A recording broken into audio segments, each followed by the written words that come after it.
मंत्री साहब, शंभू बॉर्डर पे पंजाब के किसान लगातार प्रदर्शन कर रहे हैं। आज भी प्रदर्शन करने के लिए 101 किसानों ने पैदल मार्च करने का तय किया था और आगे भी बढ़ रहे थे, पर उन्हें हरियाणा की जितने भी फोर्स और जितने भी खड़े थे पुलिस, उन्हें रोकने का पूरा प्रयास कर रही थी। आज रद्द भी कर दिया गया। सब पूरी सिचुएशन को कैसे देख रहे हैं?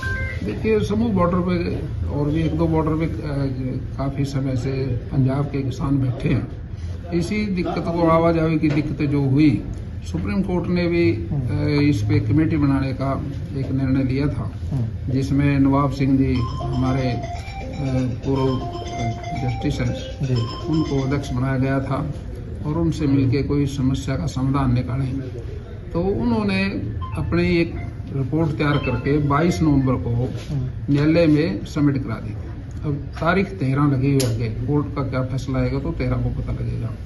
लेकिन किसान भाइयों ने कोई बात समझ लेनी चाहिए भी, एमएसपी का जो सिस्टम है वो तो हमारे प्रांत के अंदर अच्छी तरह से सारी फसलें एमएसपी पे खरीदी जा रही हैं और गारंटी के साथ ही खरीदी जा रही हैं। कोई ऐसा नहीं है, कहाँ भेदभाव का कोई उसमें कोई गुंजाइश नहीं है। जहाँ कहीं फसलों के साग सब्जी के रेट कम है, भाव अंतर की भी व्यवस्था है यहाँ पर देने के लिए।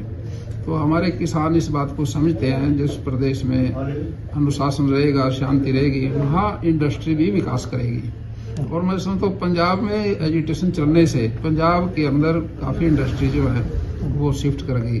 जो कोई बिहार चली गई, उत्तर प्रदेश चली गई, तो उससे प्रदेश को भी नुकसान हुआ और इससे ऑटोमेटिक नुकसान किसानों को ही होता है, क्योंकि राइस मिलर जो हैं जितने रहेंगे प्रदेश में, उससे धान की फसल का जो चावल निकाला जाता है एफसीआई को देते हैं, उसमें सुविधा मिलती है। अगर राइस मिलर वहाँ नहीं होंगे तो फिर किसान की फसल समेटना मुश्किल हो जाएगा।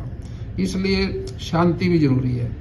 किसान को प्रदेश की सरकार, हमारी केंद्र की सरकार किसानों के लिए 10 साल में जो किया, मैं समझता हूँ भी किसी सरकार ने नहीं किया ऐसे। कांग्रेस का भी राज बड़े लंबे समय तक रहा। गेहूं के दाम 50 पैसे तक बढ़ाए उस समय के जो प्रधानमंत्री थे, नाम लेना तो उचित नहीं है, लेकिन अपनी तरफ देखें तो किसानों का जो लॉस हुआ वो कांग्रेस के राज में ही हुआ। लेकिन भारतीय जनता पार्टी का शासन जब से आया, किसानों की स्थिति सुधरी है और फायदा भी हुआ किसानों को। सर, किसानों का कहना है कि हमें दिल्ली जाना है, हमारा विरोध केंद्र सरकार से है, पर बीच में जो हरियाणा सरकार हमें रोक रही है वो गैर कानूनी है। हमारा हक बनता है कि हमें जाने दिया जाए। हम क्योंकि पैदल जा रहे हैं, हमारे यहाँ पास कोई हथियार नहीं है, ना ट्रैक्टर है, ना ट्रॉली है। हरियाणा किस अधिकार से हमें रोक रहा है? देखिए, दिल्ली जाने का मकसद जो था वो एमएसपी की बात थी जी। अब हरियाणा का प्रांत भी है बीच में, दिल्ली के 3 तरफ है, किसान यहाँ भी है, एमएसपी भी फसल मुख्यमंत्री जी नायब सैनी जी खरीद रहे हैं, 24 फसलें हैं। इसी तरह से पंजाब का मुख्यमंत्री भी किसानों की मदद करे। मैं समझता हूँ सीएम से बात करके वो सारी समस्याओं का समाधान हो जाएगा। दिल्ली में तो आप देखिए एमएसपी पे धान खरीदा जाता है, गेहूं खरीदी जाती है और फसलें भी खरीदी जाती हैं। एमएसपी पे बिक ही रही हैं और खरीद भी रहे हैं, लेकिन जो व्यवस्था मुख्यमंत्री ने करनी होती है वो मुख्यमंत्री ने करनी चाहिए और अपने प्रदेश के किसानों के साथ मिलकर उस समस्या का समाधान करना चाहिए। देखिए, अब कोई कानून व्यवस्था को बनाए रखने के लिए अगर कोई झगड़ा होगा तो उसमें कहीं ना कहीं किसी को आपस में कहीं ना कहीं थोड़ा बहुत जीत तो लगी जाती है। कोई भी छोटा मोटा झगड़ा तो भी हो जाती है, लेकिन ये जिद नहीं करनी चाहिए। मैं समझता हूँ, मेरे को मालूम हुआ अभी किसान ने तो उन्हें वापस बुला लिया, इसका हम स्वागत करते हैं। तो वापस बुला के इस बात को पंजाब से सॉल्व करें।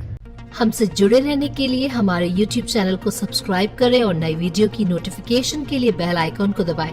अगर आप ये वीडियो Facebook पर देख रहे हैं तो लाइक जरूर करें और ज्यादा से ज्यादा शेयर करें। धन्यवाद।